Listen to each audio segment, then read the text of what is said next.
mushroom production. Welcome. Thanks for having me. Appreciate it. So, how did you dive into mushrooms? Sort of accidentally. Being from the New England area, you're sort of always around them. And I came into a communication with a couple of friends who are in the letterpress world, which is sort of what I started in, and they were simultaneously interested in hunting mushrooms. So I traveled around the States for a while, started a mushroom farm out in Chino Valley, Arizona, and came back here to meet my now business partner, Christopher, and we have a third business partner, Mark, and all three of us were just kind of obsessed with going out and finding mushrooms.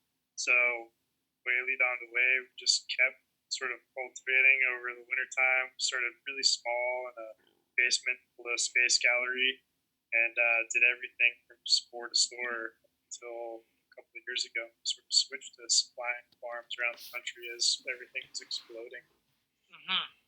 Absolutely. So you've been growing really fast because the mushroom industry has just been exploding. What would you say has been the driving force of that? People just finding out about it, or just people wanting small specialty mushrooms? Yeah, it's hard to say. New Hampshire Mushroom Company had their foot in the door here maybe 4 years before we did. And Cap N Stem, along with Mouse Valley Mushrooms, Norspore, there was a company called Bountiful, all sort of came up at the same exact time in Maine. And we all sort of were doing the spore-to-store thing from the get-go. And I have no idea why it was gaining so much momentum, other than we all asked ourselves the same question: why aren't there mushrooms at farmers markets? And usually there's an answer. There wasn't an answer. It was just that nobody was growing mushrooms, And to any degree, the mycophobia side of America was still, hanging on pretty strong even 7 years ago. And now it's just in everything. And I think a large portion of it is it has to do with Stamets. Stamets lives in a completely different world than most commercial cultivators by a long shot, but he sort of set the precedent for people being extremely interested on a consumer level. Those are the individuals who bought blocks. The one weird part about this industry and why we're able to do what we do in generating farms that grow their own substrate for their own mushrooms, spoken wheel cultivation community, if you will, is because the customers are individuals. They're not businesses that chose to buy from Cap N Stem. It's one guy or one woman, one couple or one partnership who all of a sudden said, let's grow mushrooms because we grew a cool kit on our countertop. There's actual money here. So it's a cash crop at the end of the day, and it just caught up kind of late, but it comes with this sort of, I don't know, this very interesting nerdy side that attracts a very particular minds, as you know. yeah. This is probably my 25th interview for the summit, and all the mushroom farmers I've talked to, mushroom growers I've talked to, you're right, they're all a little bit nerdy, a little bit eclectic, which is great. I obviously put myself in that aspect of people are like, who are you again? But yeah, it's just we see things. I think when you do mushrooms, you start to see things just a little bit differently. And as you said earlier, you're driving along the road and you're like, whoa, and you stop the car and jump out because you see some wild mushroom growing there, and you gotta experience it and see what it's like. Yeah, for certain. And the flavor, even if you're not interested in eating mushrooms, it's just the fact that it's its own kingdom and it's very secretive. It just invites everybody to sort of get momentarily or lifelong obsessed, because it's just, there's so much to discover, and that's part of what keeps us going. It's I attribute it to, I'm not a very I might have an entrepreneurial spirit, but when it comes down to it, the only reason this has hung on so long, aside from all the other things that I've started in life, is because it's not like having a warehouse full of plastic pieces that just have inventory on. The biological, mycological side leaves so much room for error, so much room for advancement. And truthfully, how certain cultivars do it, like in Asia versus in the same area, there'll be a high-tech mushroom farm, proves that you can do it on ultimate, variable levels. Really decide what you want to do. So there's a lot of room. Yeah, it's really kind of rare for industry. Yeah. So, Erik, talk to us a little bit about kind of some of the innovations that are happening now in the industry. Yes, it's changed really fast. So before 2015, um, there wasn't really a place that you could go and buy ready to fruit substrate that was commercial grade, produced high enough yields, and we just to pull us into this sort of tale. We were at this point where we had to vacate a facility in Westbrook. It was about 3,000 square feet, and it turned into us finding this place in Gardiner now. And simultaneously, as all that stuff's happening, we had to get rid of our stock. We had like 4,000 bags just hanging out. So we just went to the companies that we came up with at the same time, Nelson being one of them, and reached out and were like, we just want to buy all our blocks. Like it was as simple as that. And and they were like, yeah. So they started buying in blocks. We got up here into this facility now that we have roughly 35, 40,000 square feet that we're producing in. And we had all these plans for having different fruit rooms. And we just kept turning fruit rooms into incubation space because that's all we were selling. And it sort of like just stepped into this realm where we were like, okay, this is an innovation. For us, you really could not get certified organic by any means, but certified organic ready to fruit commercial grade substrate didn't exist. You could go down to Kennett Square and you could barter with ASS or one of those places, and they'd just be half mad at you for showing up to their loading dock, the pickup truck. and we sort of turned it around. We decided to like really grab individuals' attention by offering something 10-pound or originally it was a 5-pound block, produced a high enough yield, could generate money fast. And it was just like, look, you have a fruiting room, you have a basement, you have a container. How do you want a fruit? It was as simple as those questions. They'd say, yeah. And mostly it's dirt farmers who want another cash crop. And that was an initial innovation. And for us, at the same time, Earth Angels came up, right, like behind us, as well as all these other people who started to produce commercial grade blocks based on what was available. So that innovation just keeps leading to more and more. From the standpoint of how the industry as a whole is innovating, the spawn side is huge. We're one of the first companies to employ like a hyper fast vacuum sterilization system similar to what they use at Mycological in Belgium. We spent a lot of time out there, and we're the first ones sort of able to do that at large scale. And then the background, we're really trying to push farms into a forward integration. They don't have to have the extreme overhead of like retorts, high pressure boilers, sterilization sort of techniques and systems. Any of the stuff like these giant, like containers out here of propane boilers and trailers, like the whole 9 yards. If you don't have to have that to produce mushrooms, but you can still generate your own blocks, how can we make it happen? So I started working with Brad Coons to develop these top shelf fungi or mushrooms up in Canada to produce the combo. The combo pellet is extremely sort of affordable now. We're working with larger pellets and trying to work through a bunch of different systems to sort of integrate farms into producing their own without having to have that open. They really just need a lab, and they need to buy in a certain amount of substrate. They need to be able to have a conditioned area where they can incubate their own blocks. So that's come a long way from spore to store, where you really had to have a lab in your basement or in your bedroom or in your closet, and generate cultures, generate spawn, not sleep, work a part-time job or a full-time job, and then generate substrate, build out fruiting rooms, and then have a sales distribution on the fresh mushroom side. It was like 3 businesses in one traditionally, and we're trying to sort of start there again, help these farms do it on their own, but in a way more feasible and financially solvent manner. Gotcha. Okay, it's a mouthful or an earful, but so the system, kind of clarify to me a little bit. The system you're working on is you actually send the blocks, and then people just inoculate them themselves, or is that how that works?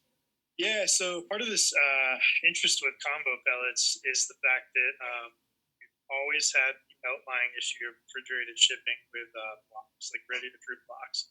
Something happens in transit from here to Texas, and a reefer truck shuts down. Those blocks are pretty much trash, right?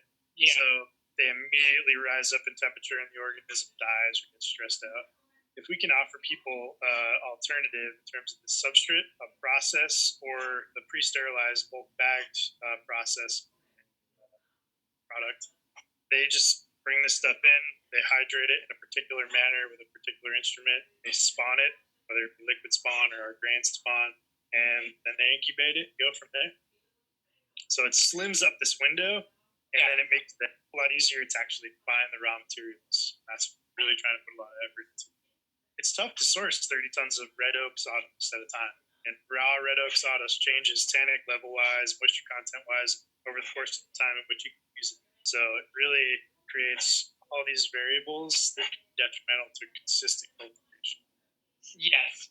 Yeah, exactly. So, okay, so let's talk about the combo pellet. So you're saying red oak sawdust is the absolute best. And then obviously, if you're doing master's mix, are they doing also soybean hulls? Yep. Okay, and then finding that all. I mean, like, how do you get organic sawdust? Is it just talk to us through that. Yeah, I could go into the organic thing for eons of conversation. Because if you go to any organic supplier now, or certifier, they have a general understanding of how mushrooms work now. But before, when we were the first ones in Maine to go up to the certified organic thing in terms of sawdust, Yeah, and it was a feat unto itself because they think oak stands are like soybean fields, so they think they can be treated. These are 400-year-old trees, 200-year-old trees, whatever they are. They're not something you can certify as organic per se. So this brings in all those questions to a certifying agent. And what we found is just like you just have to go to the mill, you have to go to the source, you have to be able to find these bulk producers of lumber or hardwood lumber, be able to work with their teams and factories to be able to source enough, and then combine it with an organic nitrogen source of soybean oil, whatever makes sense for the individual species. So that's really hard. For instance, like in the Midwest, people have a huge amount of access towards red oak, whereas if you're down in Florida, you can't find red oak, you can't find hardwoods to save your life. Yeah. It doesn't mean that those places have to subsist on some lesser than material or something that really doesn't quantitate to something that can make a very high yield substrate. So we just went to the source, and we worked with a couple different mills. One's in Canada, one's down in the middle of the States, and that's where the heart of all the hardwood is, and also a ton of industry when it comes to pelletization of lumber. So we just take those resources, we purchase those resources, we purchase all the organic soybean hulls or whatever is going into these mixed pellets, combo pellets, come up with different mixtures for each species for the most part, and then we go from there. And it makes it very readily available for farms that are producing, truckload quantities of substrate. It makes it a little harder financially if you're trying to go through a pallet a month or a ton a month. But if you're going through 22 tons a month pellets, then it makes a lot of sense. Yeah. So I think the more people who sort of get into this, by no means am I real interested in making money on pellets, for instance, but I do think there's a large amount of pelletizers who are trying to diversify as people get away from hardwood fuel pellets. You can see them they lack everywhere in the States now. It's hard. Mushroom farmers glommed onto that with the Facebook era DIY mycology setup. They were like, oh, hardwood fuel pellets. Good luck trying to find them in some areas now. So we're trying to create a hard sort of backing of this stuff in different areas of the States, like hundreds and hundreds of tons of it, to make sure that there's a consistent product. Yeah, and that's the hardest part. It's been, it's the biggest fear for growing mushroom farm 10 years ago, or even 5 years ago. Is man, our sawdust source dries up, we're done. And that truly is it. You can do anything else, and there's also alternatives, and that's part of the combo pellet thing, and part of working with Brad up at Top Shelf Mushrooms is coming up with other combinations using shredded straw and pelletization, using other things, other waste products. Yeah. Are you seeing anyone now that the hemp industry is starting to grow? Are you seeing anyone doing stuff with hemp stalks? There's not enough of it. I think that's the real issue. Hemp is a fascinating thing in general, and I know there's a fair amount of people who've done experimentations with hemp herd and and stocks and all that. But I don't really know the level at which they're useful. They're a great carbon source. It always comes down to like, what does the mushroom want? In that regard, while it sounds hokey and woo woo, its reality is if you put the wrong stuff in there and you don't treat it right, it just won't grow. So, I've heard of people working with it, but I think once the hemp industry sort of picks up a lot, it totally disappears. Yeah, and I think too. I mean, you can mushrooms can adapt more to a fuel source, correct? Yeah, absolutely. So after after a couple iterations of trying different things, I'm sure that yeah. But you're right, because I mean the thing is with hardwood fuel pellets is I think we're also seeing a little bit changing in the lumber industry too, and I mean we're hoping to see that the hemp industry will take off. But it's a weird situation with the government fighting among itself of what's legal, what's not. Exactly. Yeah, it's an endless tale of control, I guess. Yeah, yeah, What it comes down to too is a marketing side, and I have to give credit to one of the farms that we supply is Dunk's Mushroom. So he's in New Hampshire, and he was the first person that I heard of, and he created this. He basically gives his chefs options. So from a fresh mushroom standpoint, I should say a lack of options. He says, these are the mushrooms I grow. This is how much you get in a box. It's not always going to be the same mushroom. Deal with it. And Dunk's a pretty tough, like, old biker character. But at the same time, that limiting factor only allows his business to increase because people really do enjoy the nature of those restrictions. So, if it's like the Chinese log thing, it's a direct comparison. You have Chinese shiitake logs coming in, the country's void of them right now, except for us. TR does some, and there's a couple other small producers of like shiitake blocks. Yeah. And the fact of the matter is, we've just transitioned to working with all the other crazy amounts of odd varieties there are who prefer, quicker incubation times and thus take up less room for us. Yeah. Huge level of adaptation to the commercial industry. It's not like we're just growing one type of corn or we're just growing one banana, Yeah. So, yeah. Now, Dunks, he top fruits. When I'm looking at his setup, he's just doing a bunch of top fruiting. Depends on the species. Yeah. And it also depends upon the varieties, for instance. So, like, these blocks are sort of interesting in their general format, but some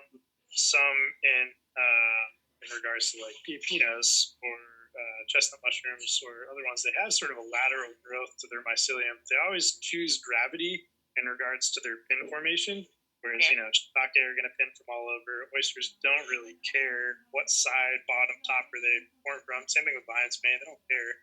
They're going to grow and form with gravity, but they'll come out of any particular spot or decision on the block. So it really just comes down to justification of yield and then fruit room design. How's humidification entering the bag? There's all those facets to really think about in order to get a quality product with not a lot of residual moisture on the mushrooms. Gotcha. Yeah, very cool. So let's say someone that's just looking to get started with a mushroom farm, what kind of advice would you give them? How should they go about the initial startup? Yeah, it depends. If sort of getting product to market that we can offer them, it depends on the market first and foremost. It depends upon how much you're going to sell it for, and it depends upon the wide variety that they want. Our main goal, which a lot of people shy away from, is to be able to get as many varieties to fruit in one single fruit room as possible. And it is possible. Dunk is a prime example. That guy fruits every variety under the sun in one room. And that entirely is dependent upon the phenotypes that we produce, how you condition them, as you mentioned before, sort of grow in environments. So, my advice to any mushroom farm is like, figure out what level you want to produce, decide, are you quitting your job? Are you a part-time, mushroom farmer? What are you? What do you want to do? And then once you make your financial projections in the world, we've done this for long enough that I can help most farms work through any of the stuff, like picking out equipment to utilize for the best forms of hydration, air exchange, cleanliness, construction materials, drainage, you name it. And and then they can go from there and decide where do they want to sell it. Want to go to Whole Foods and have to carry high insurance? Do you want to just go to a farmer's market? Do you want to drive to your local, taverns and stuff? COVID is also playing a huge role in how people make this determination now. And it's odd, but mushrooms they're so far COVID proof. Okay. It's a little weird, and it's something to like kind of put out there into this summit as people are watching it. Is look in March when all this stuff happened, are about 40 of our farms, just like that we supply blocks to respond to on the regular, just dropped off the face of the earth. We were like, we're done. This is it, Yeah. And then within a week, they all came back tenfold, and then more came, and it proved the point that like no matter what you do in this industry in particular, it's food and it's an important cash crop, and people are going to want to do it, and people are getting bored, they're getting laid off, they're going to try and find means. So those particular individuals who are hyper interested in mycology, they're going to go no matter what, So there's some stability in the sort of small micro mushroom farm setup. Absolutely. All right, so they get started now. What kind of innovations too? I mean, obviously they can just sell mushrooms, but there's a whole host of value-added things they can do too. What are you seeing folks do that's kind of unusual? Yeah, the jerky is the thing that I see all the time. It depends upon your recipe, but that's the number one thing is mushrooms are extremely shelf unstable. So no matter how well you refrigerate them, you got to do something with what's left over. So when we used to do farmers markets and all of that going on 7 years ago, we did like spice blends, dried blends, this, that, and the other. One of the most interesting sort of concepts is all the nutraceutical stuff, and a lot of people are drying and sort of processing their own. So whether or not you're going after the mycelial side, science aside, and clams aside, if you're going after the like grinding up oats or fruit bodies, there's a huge amount of money to be made in sort of production process, as well as what else you do. My business partner and I always talk about it. In terms of what we would do, like what Ecovative does. Would you make fine art papers? Would you make fin collet sort of stuff? Would you make packaging? What else can you do with it? Press these logs post cultivation and create like fire starter bricks. There's a lot of interesting avenues, but without a doubt, jerky's popular, and then just selling compost. Vermiculture is becoming more and more interesting, especially as the hemp world crops up. There's tons of indoor and outdoor weed growers who can't find soil and good soil to save their lives. So if you couple this stuff, as a lot of our farms have, cannabis cultivation, you got free nitrogen-rich hot compost, basically at the end of your cultivations. So it's really trying to tie in those like loose avenues into your production setup, but also into your like overall business, how you want to present yourself and your business to the world. Yeah. So that's really interesting because obviously we bought a new farm this summer, and so we're obviously building as fast as we can. But obviously, one of the huge aspects is the carbon because we want a lot of sandy soil, which is great because it dries out, but it's also low in organic matter. So one of the main reasons we started with mushrooms is that look, if we were north at scale, we're going to be picking out hundreds of pounds of compost every single week that we want to run through a red wiggler, like operation, or we even love to experiment with black soldier beetles. So I don't know if you know anyone doing that, but that's absolutely where I want to go. Turn it into a compost, put the compost in our fields, or probably we'll end up selling all that compost to our customers just because of the high quality they'll end up being and buying it in from other people, buying our own compost from other folks. But that's kind of where we're looking is just, how can we take those blocks? And it's really interesting. You talked about the cannabis side and just kind of how they're using it as a compost and stuff. Because I think that's a nice tie-in as well. Yeah, and that justifies whether you package it or not. Use it in your own land. Where's the money to be made? Spent try to go buy like nice, quote unquote, soil from a nursery.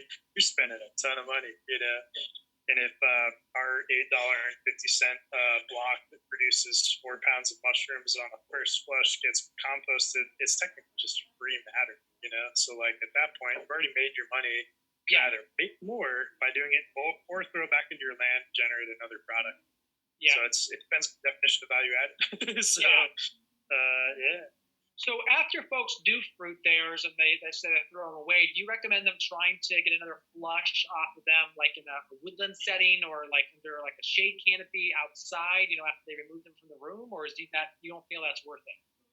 Yeah, one of the interesting things that you learn after sort of playing around with first flushes is this master's mix sort of setup where it's a high amount of nitrogen, a low amount of carbon, produces such a bugger of like a big flush first and foremost. Sometimes a smaller first flush, huge second flush, depending upon type, incubation time, and such. But it's astounding what you can get off the block. Lion's mane is one of the most ridiculous ones. I think we've heard of people like just weird people who swing by for like one block. I should say very nice, just like at home fruiters. They're like, oh, this is my 20th flush off of this 10-pound lion's mane block, and they're like showing you pictures. Like, by that point, the block is like green and like half under attack by a million other organisms, but they're still mushers off of it. So yeah, I think it totally makes sense. What doesn't make sense is usually when a farm sets up to second flush within a fruit room, doesn't make sense at all. And one thing to keep in mind is like how the majority of these far eastern farms that operate semi-high tech but semi-low tech is they use natural light, and they have to use a diffusion of that natural light. It can't be direct; it will actually harm the organism, most organisms and phenotypes. But at the same time, they benefit greatly. You'll see those monster compost flushes from like a single block, So if they have exposure to the wild elements, there's something innate in their like RNA and DNA structure to be able to just be like, yeah, we're gonna fruit massive. So why not? It doesn't cost you any more money if you own the land. Yeah, yeah, very cool.